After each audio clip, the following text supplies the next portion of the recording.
seen those wooden tote boxes and always wondered what to do with them? Or are you just looking for a way to organize or just some cute storage? Stay tuned. I have four, yes, four flips for you. My name is Sandra. Welcome to my channel, or welcome back. This is Midwest Charm, where we are a small storefront in Pine City, Minnesota, where we specialize in repurposed, upcycled vintage home decor, as well as all of your DIY products. You can find everything linked below that we use in today's video, as well as all of the other items that we carry online. All of our social medias are linked below as well. And let's get to it. So here we go with tote number 1. This one was white, and I decided to go, what did we do on this one? Oh, we did cake batter on this one, y'all. This is such an underused color. I love it. It's just a beautiful color of yellow, and you can use the white wax and lighten it up. You can use dark wax and age it. It's just so versatile and so stinking pretty. I love it. I am also using the Perfectionist brush.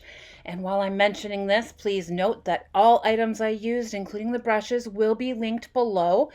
You can click on each one separately. So if there's something specific you're looking for, makes it easier to find. This is going to get 2 coats of paint, and they're going to dry thoroughly in between. This brush is so good at getting into those corners, at getting those edges, and getting into, it's kind of a textured piece, and it gets into those textures really, really super well. So perfect for doing these totes. And I think I used it on a couple of them today.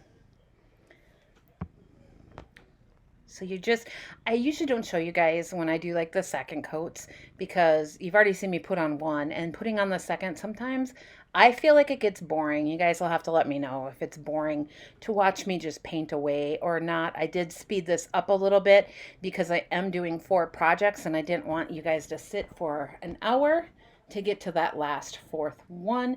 And each one I am doing up just a little bit different. And then as I was finishing them, I have like 3 or 4 more ideas. So now I'm going to have to go on the hunt for totes again. But these make such incredible organizational pieces. I have my molds, my IOD molds in one.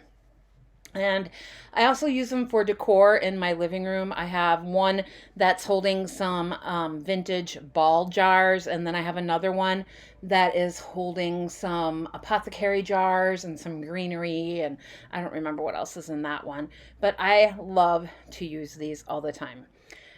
And so on this one, we are going to be using the exact same paint inlay that we used on the sewing machine drawer video. I will link that below as well. So you're going to start off by misting the paint side of your inlay and setting that aside while you paint on your generous coat of paint, because you're going to apply that into the wet paint. And this is the exact same ones that I used in the sewing machine drawers. So you will get to see, if you watched both, the difference in how much detail you get on this second use. And I did notice once I peeled these off, I did have a couple of air bubbles, so I apologize. And I do believe I somehow skipped peeling these off. So what you're going to do is let this dry completely. Then you're going to mist it again and peel it back, and look at that, you guys. Now, to distress this, I am just going to go in, and we are using IOD white mixing ink, and we will be with that. I'm not sure why this is going so slow. I so super duper apologize. But we're using the white mixing ink, and I'm just taking the pad itself and going along all of the edges. So I'm going on the edges. I don't know if you can see it because the sun is shining just right, but I'm going to use that instead of wet distressing or sanding back on this piece. I don't I don't want to go down to, this isn't real wood, so I don't really want to go down that far. And I'm not sure what was under. Anyways, regardless, I just thought this was a better way to show the distress than it would be to do um, sanding or whatever. And then I decided I'm going to put the word floor on each side. So I ink it up with white ink again, and then I stamp it, and you can barely see it. So I did it again after I added more ink to my ink pad. And it did it again, and then I stamp it on each side. You guys, hang around to the very end to get final staged pictures with these. I'm obsessed. Number 2 started out as a bright orange, shiny. I mean, the wear is great on this, but I did already sand it down with my sander before painting. So these have been all pre-sanded, and I decided to go over this one with Carnival Red. And this is probably the only bright color that I used this go round, but I had a specific spot where I wanted to use this. So you shall see in a minute what I'm doing with this one. And again, we are doing inside, outside, bottom, all of it. I did about 1.5 coats on this one. It covered pretty well since they were very similar colors. And honestly, where I had to do the like half coat would have been like where you see the chipped off orange paint. So this covered really well for me. And then I boo-booed, and I kept it in here because y'all know I'm going to keep it real. And I've told you time and time again, seal your DIY paint, and I didn't. And I had issues with the letters coming off.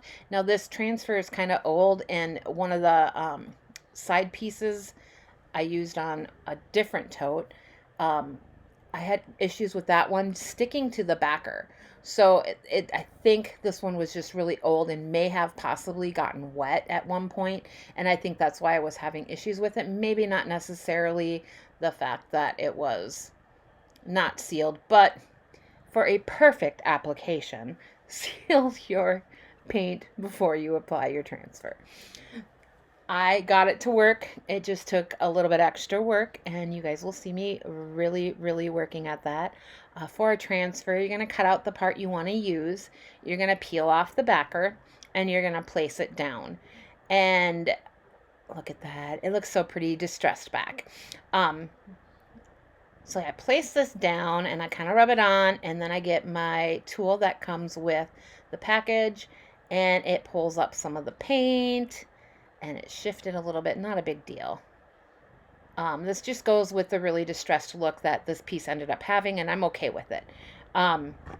It just took a lot more work than it should have because you can see me really working at this, and there's times I have to kind of roll that grid backer and kind of use my thumbnail to pull, there you go, to pull it off and put it down so that it stays down. And then when I go back in with my big top, it does seal it all up. So in the end, it works out. It just would have been so much easier to do my big top, place it, which you will see because I did do the big top before doing the other side and the two ends. And it was smooth sailing. So y'all, do as I say, not as I do. But, you know, I was in a hurry and I was trying to get this all done, and look what happened. So you guys, this one is, the transfer is brocante, and I'm trying to use up like all the bits and pieces that I still have. And so I decided I have been waiting to use the chickens on something, and you kind of need just that perfect piece, and they fit wonderfully on the ends of this. So I went ahead and put the rooster on one side, the hen on the other. The words that are right on it are right above it. Anyways, there's words above it, above them and below them on the pad, and that's what I'm using on each of the longer sides. So there it is. I'm showing you that I'm kind of having to place it down, but I go over it with my big top and seal it up, and it's good to go. It all laid flat. It dried beautifully.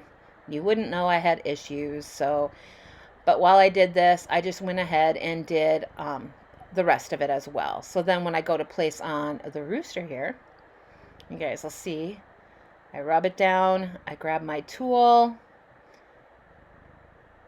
and it comes off beautifully. If you can see through the glare. I need to figure out like I love the natural light that my workroom has, but there's just that time of day where it's kind of icky and it like shines just right when I'm videoing. And here it is slowing down again, and I'm not sure what happened, but you get a really good shot at me getting this transfer down. And I literally go across the whole thing with the stick, and then I start peeling up that backer, and I keep the stick, you know, like right where it's peeling up, just to make sure I'm getting all those spots. And if a piece ever comes up on that backer, you just lay it back down, rub it down again, and it should stay. So I get this down, I add the hen to the other side, and then the other words and the bees to the other long side. And then I do seal this up with a coat of Big Top, again, inside the bottom and all the sides. So everything's sealed up. Those transfers are on there really good. And this turned out really great. I am using that backer piece to rub out any air bubbles. And there he is, you guys, look at him. And then we're going to just flip that over and do the hen on the other side.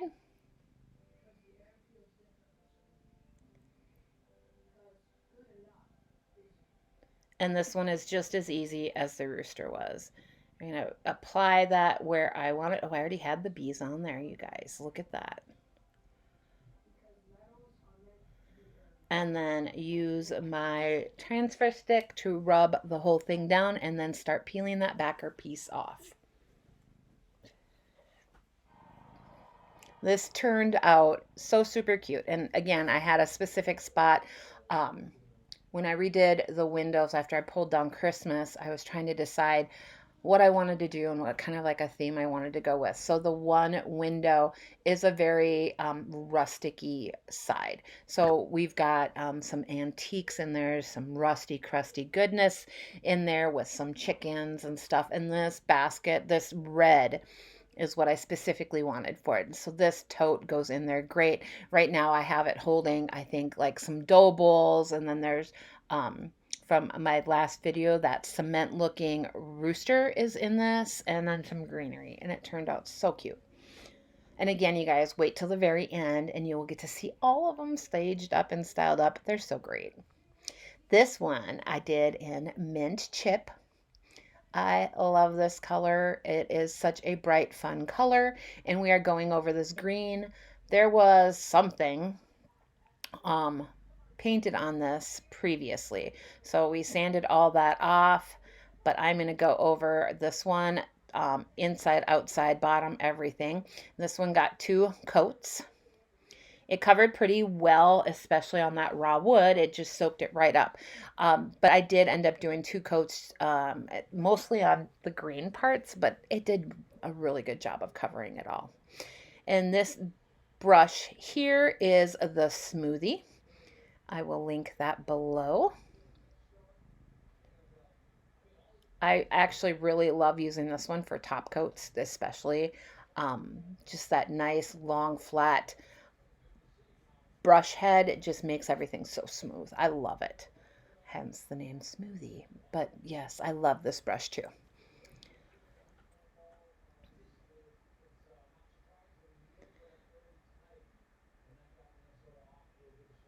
This one I didn't do a whole lot of distressing on, and I did go ahead and use some more parts of the brocante transfer.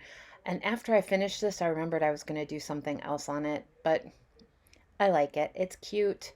You guys, when you are using transfers, you don't always have to use them exactly how they are on the sheets. So you can cut them apart, you can split them up. You will see me doing that quite often when I'm doing bigger pieces too. And on this one, we went ahead and used on the two ends.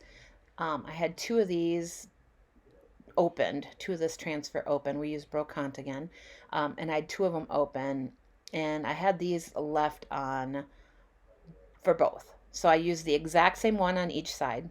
So it's kind of got like a cool French provincial type little French country. What do you want to call this? I don't know. I love it though. It was really cute. And then I decided the fronts, the longer sides just needed something. And I didn't want to do florals because um, I've done florals on these before and they do sell. I'm not saying they don't, but I wanted to just do something a little different than my norm. So I also took from another part from the brocante transfer and used that, and I cut it up in an unusual way.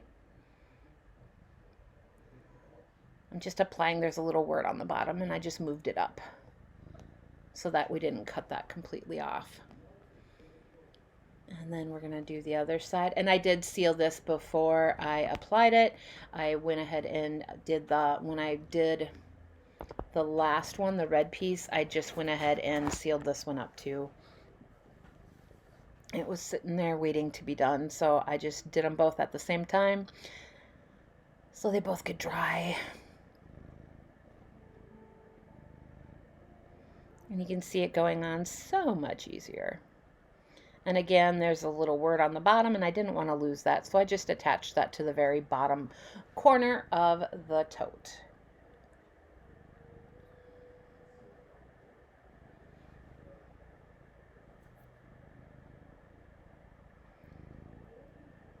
And again, I debated what to put on these sides. You guys will have to let me know what you think.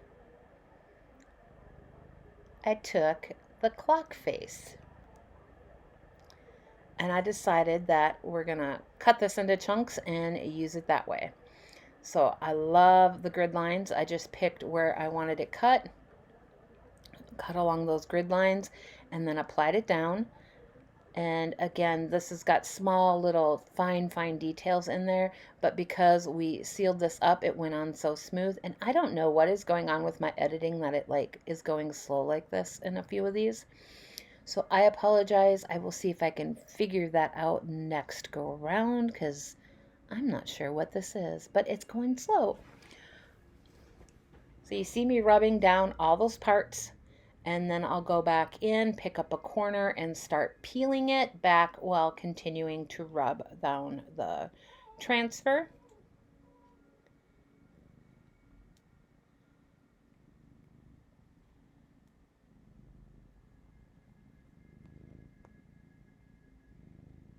And you can see it's all laying down super nice for me. It's amazing what happens when you follow directions and put down the top coat first.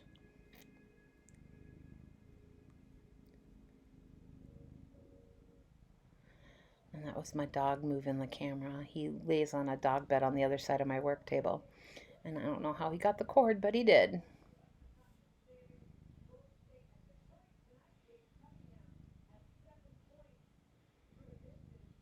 So you guys will have to hang out to the end.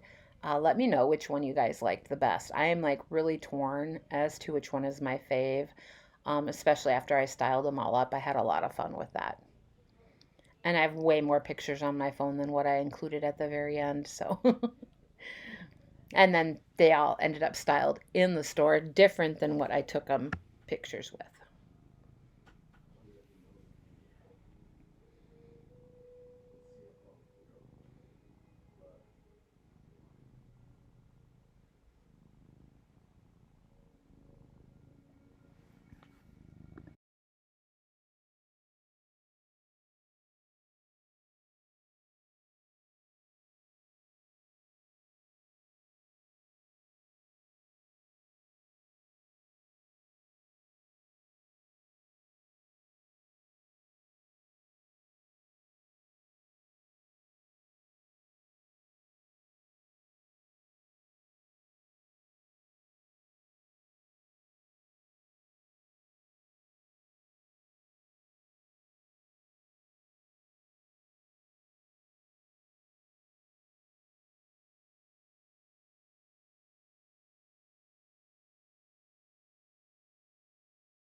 So now I am flipping this over, and we are going to take that clock face again and decide exactly which part I want to use and where and how to apply it. And we're going to cut those along those grid lines so I get some nice straight lines on there.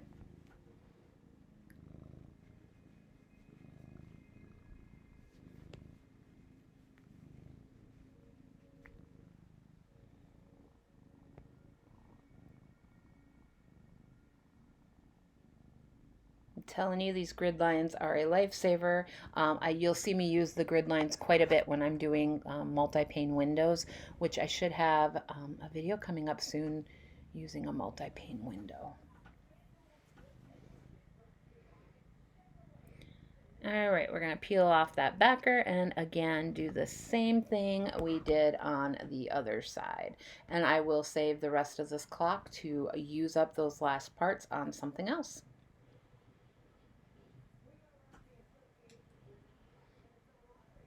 I'm gonna smooth that out, rub it all down, and then go ahead and start peeling back and rubbing down the rest of that transfer.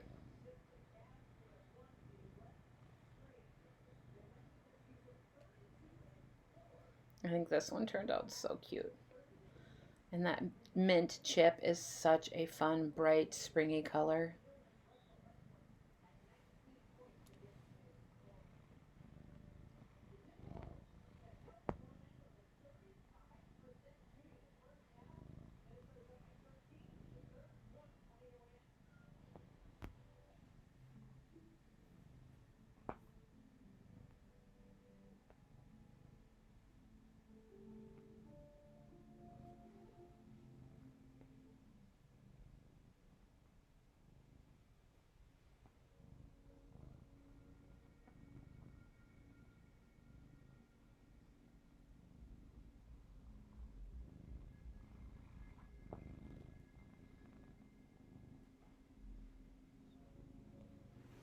And so I went and like paused it and tried to fix this. I don't know what it's doing.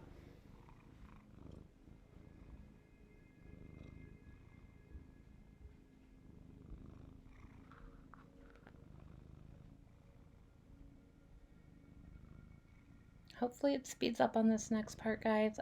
I'm so sorry about this. I feel so bad when this kind of stuff happens.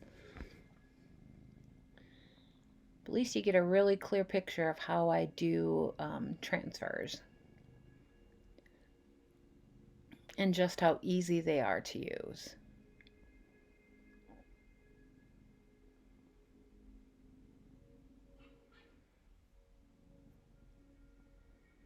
And then on top of all these transfers, I do go ahead and seal it up one more time because I do know that these are going to be used most likely in a high touch area if they're being used for storage. Look at how cute this is. Love it. Love it, love it. And then our last one, I took this ginormous tote. It was finished in black. I sanded it all down. There were some drips and whatnot. It was probably done with spray paint and it was kind of shiny. So the first thing I'm going to do is remove this hardware that is on here and set that aside because I do want to put that back on, I think, just because it adds just enough interest. And I'm going to be doing this one a little bit more plain, maybe is the right word to use. I'm going to sand that little bit down there. And then you guys, this is going to get painted with beadboard. And not gonna lie, it's the first time I've used beadboard. I love it. It's got just like a slight blue-gray type undertone to this white. It was perfection for this piece. So I am gonna be doing, like I said, beadboard. This took about 2 coats, and then I did just some touch-ups on a few other spots. But as you can see, look at the good coverage I got on this.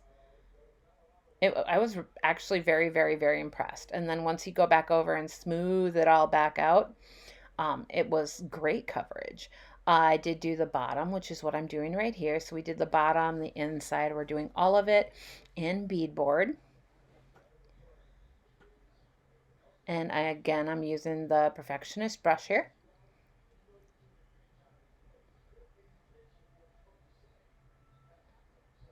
I'm just amazed at the coverage I got with a white over a dark. It was phenomenal. I was super duper impressed with it. And here we are. I am just going to take a baby wipe and wet distress this. And then we're just going to use clear wax. And I don't remember if I got the clear wax on video or not, but I just did a coat of clear wax over the top of it and reattached the hardware. So that's all I did to this one. I kept this one really, really um, neutral. I figured this one would be so amazing on somebody's table, like in the middle of a dining table. And I wanted to keep it kind of neutral and plain so that you can really dress it up or dress it down with the seasons or birthdays or whatever you might have going on. So I just wanted to make sure that, I don't know, I love it. I absolutely love it. This one, I had a lot of fun styling up. It really pops like the greenery in here and whatnot. So hang on here and I'm going to run pictures of all of these finished up.